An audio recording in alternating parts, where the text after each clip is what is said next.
10वां अध्याय शुंभ वध। मैं मस्तक पर अर्धचंद्र धारण करने वाली शिव शक्ति स्वरूपा भगवती कामेश्वरी का हृदय में चिंतन करता हूँ। वे तपाए हुए स्वर्ण के समान सुंदर हैं। सूर्य, चंद्रमा और अग्नि ये ही तीनों उनके नेत्र हैं तथा वे अपने मनोहर हाथ में धनुष, बाण, अंकुश, पाश और शूल धारण किए हुए हैं।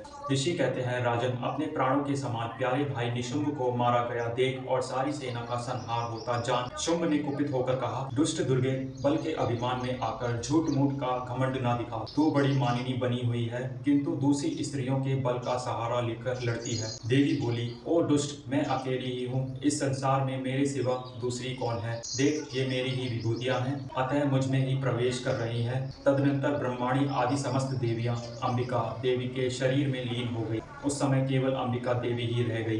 देवी बोली, मैं अपनी ऐश्वर्य शक्ति से अनेक रूपों में यहाँ उपस्थित हुई थी। उन सब रूपों को मैंने समेट लिया है। अब अकेली ही युद्ध में खड़ी हूँ। तुम भी स्थिर हो जाओ। ऋषि कहते हैं, तदनंतर देवी और शुंभ दोनों में सब देवताओं तथा दानवों के देखते ही देखते भयंकर युद्ध छिड़ गया।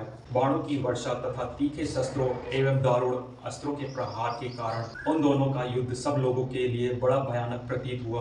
उस समय अंबिका देवी ने जो सैकड़ों दिव्य अस्त्र छोड़े, उन्हें दैत्यराज शुंभ ने उनके निवारक अस्त्रों द्वारा काट डाला। इसी प्रकार शुंभ ने भी जो दिव्य अस्त्र चलाए, उन्हें परमेश्वरी ने भयंकर हुंकार शब्द के उच्चारण आदि द्वारा खिलवाड़ में ही नष्ट कर डाला। तब उस असुर ने सैकड़ों बाणों से देवी को आच्छादित कर दिया। यह देख क्रोध में भरी हुई उन देवी ने भी बाण मारकर उसका धनुष काट डाला। धनुष कट जाने पर फिर दैत्यराज ने शक्ति हाथ में ले ली, तो देवी ने चक्र से उसके हाथ की शक्ति को भी काट गिराया। तत्पश्चात दैत्यों के स्वामी शुंभ ने 100 चांदी वाली चमकती हुई ढाल और तलवार हाथ में ले उस समय देवी पर धावा किया। उसके आते ही चंडिका ने अपने धनुष से छोड़े हुए तीखे बाणों द्वारा उसकी सूर्य किरणों के समान उज्जवल ढाल और तलवार को तुरंत काट दिया। फिर उस दैत्य के घोड़े और सारथी मारे गए। धनुष तो पहले ही कट चुका था। अब उसने अंबिका को मारने के लिए उद्धत हो भयंकर मुदगर हाथ में लिया। उसे आते देख देवी ने अपने तीक्ष्ण बाणों से उसका मुदगर भी काट डाला।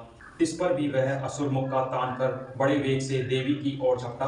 उस दैत्यराज ने देवी की छाती पर मुक्का मारा। तब उन देवी ने भी उसकी छाती में एक चांटा जड़ दिया। देवी का थप्पड़ खाकर दैत्यराज शुंभ पृथ्वी पर गिर पड़ा, किंतु पुनः सहसा पूर्ववत उठकर खड़ा हो गया। फिर वह उछला और देवी को ऊपर ले जाकर आकाश में खड़ा हो गया। तब चंडिका आकाश में भी बिना किसी आधार के ही शुंभ के साथ युद्ध करने लगी। उस समय दैत्य और चंडिका आकाश में एक दूसरे से लड़ने लगे। उनका वह युद्ध पहले सिद्ध और मुनियों को विस्मय में डालने वाला हुआ। फिर अंबिका ने शुंभ के साथ बहुत देर तक युद्ध करने के पश्चात उसे उठाकर घुमाया और पृथ्वी पर पटक दिया। पटके जाने पर पृथ्वी पर आने के बाद वह दुरात्मा दैत्य पुनः चंडिका का वध करने के लिए उनकी ओर बड़े वेग से दौड़ा।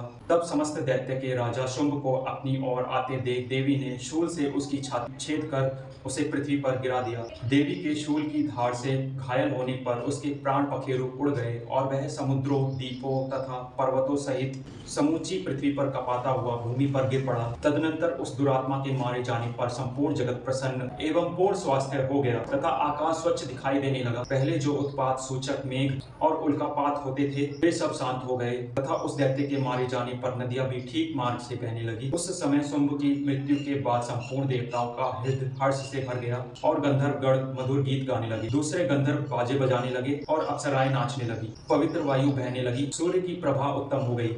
अग्निशाला की बुझी हुई आग अपने आप प्रज्वलित हो उठी तथा संपूर्ण दिशाओं के भयंकर शब्द शांत हो गए।